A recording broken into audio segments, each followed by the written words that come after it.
रणपुर रे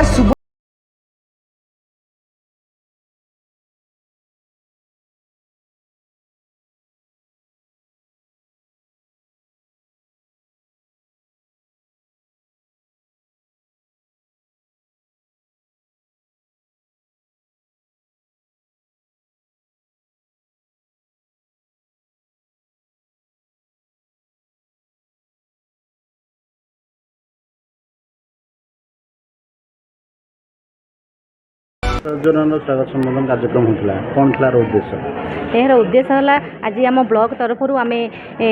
जगन्नाथ मंदिर ये सुभद्रा पदयात्रा कलु ब्लॉक जाए ये समस्ते उपस्थित होते रणपुर ब्लॉक बीडीओ आमर समस्त स्टाफ आउ एसएचजी ग्रुप माँ मैंने प्राणी मित्र कृषि मित्र समस्त ये एकत्रित हो आम निश्चिंत भाव में मोहन सरकार आ प्रधानमंत्री को निश्चिंत भाव में आम धन्यवाद समस्ते देलु सी जो कथा देते कथा रखिंट निश्चिंत भाव में गोटे माँ ताकू 21 वर्ष रु 60 वर्ष भितर से केमिति सुभद्रा योजना आप्लाय कर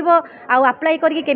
प्रति 5 वर्ष केमती 50,000 पाइब से निश्चिंत भाव में कथा दे रखिंट आम माँ मैंने समस्ते आप्लाय करम प्रधानमंत्री निश्चिंत भाव में जो कथा देते माँ मैंने स्वावलम्बी हेबे आम माँ मैंने स्वावलम्बी होती आज जो आमर मंच करा ये मंच रे आम माँ मन को देखिले निश्चिंत भाव में जो खुशी अनुभव से माने करुछंदी आमे समस्ते से खुशी अनुभव करवा प्रधानमंत्री को धन्यवाद देवा मोहन सरकार को मध्य धन्यवाद देवा आम माँ मैंने आज हुड़हुड़ी माध्यम बहुत सुंदर भाव में धन्यवाद अर्पण करिसेंदी। प्रथम किस्ती केबे मिलियो आपण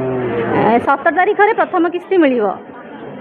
कौन माने आर्थिक विकास कौन हो पार निश्चिंत भाव में गोटे परिवार रे महिला को जो आगरू जो भाया व्यवहार करुले एवं निश्चिंत भाव में महिला माने जो स्वावलम्बी होती परिवार खुशी कहले न सरे समस्ते सासू ससुर ठू आरंभ कर समस्ते गोटे बोहू को बहुत भल पाइबा दौरान कहीं आम सरकार एवं महिला मन को बहुत स्वावलम्बी कर सारे जहाँफल जो घरे जनक उपरे परिवार समस्ते आशा कर बसुले किसी इनकम कले आमे परिवारटा को चलैबू ता ना आजिकल गोटे महिला निश्चिंत भाव में रोजगारक्षम हो परिवार को खुशी अनुभव दे पारुची